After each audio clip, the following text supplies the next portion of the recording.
বর্ষাকাল চলে যাচ্ছে, ততদিন আমাদেরকে এভাবেই কষ্ট করে ছানাটাকে আগলে রাখতে হবে।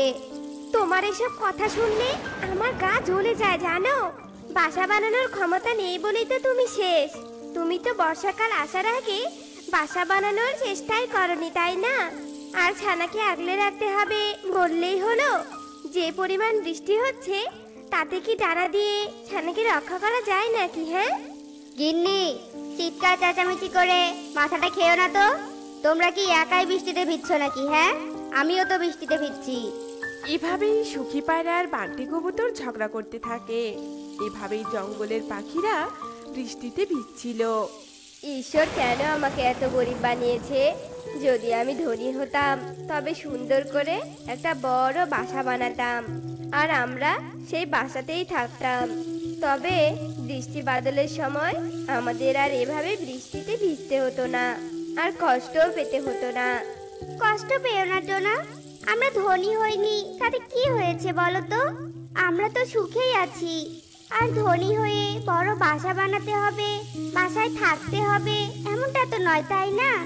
আমরা তো আমাদের অবস্থান থেকেই বুদ্ধি খাটিয়ে একটা বাসা বানাতে পারি আর নিজেদের সমস্যারও সমাধান করতে পারি।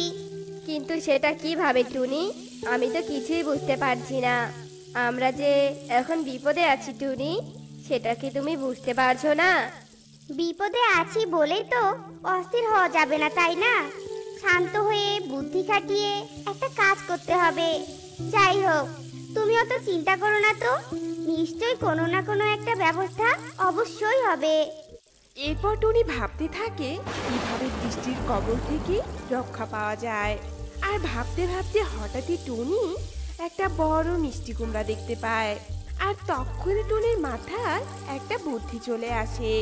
আর টুনি ভাবতে থাকে, মিষ্টি কুমড়োর খোসা তো অনেক শক্ত হয়, তবে মিষ্টি কুমড়োর মধ্যে যদি বাসা বানাই তবে তো আমরা ওই মিষ্টি কুমড়োর মধ্যে বেশ ভালোভাবেই থাকতে পারবো, তবে আর বৃষ্টিতেও ভিজবো না। এরপর টুনি মিষ্টি কুমড়াটার কাছে যায় আর মিষ্টি কুমড়াটাতে ঠোকর দিতে দিতে গর্ত করতে থাকে।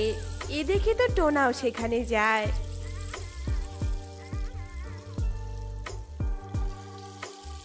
কি ব্যাপার গিন্নি, তুমি কি পাগল হয়ে গেলে নাকি? হ্যাঁ, হঠাৎ এই মিষ্টি কুমড়ার মধ্যে ঠোকরাতে শুরু করলে কেন?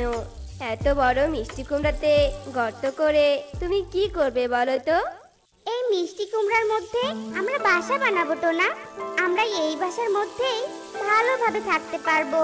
তাই বলছি তুমিও আমায় সাহায্য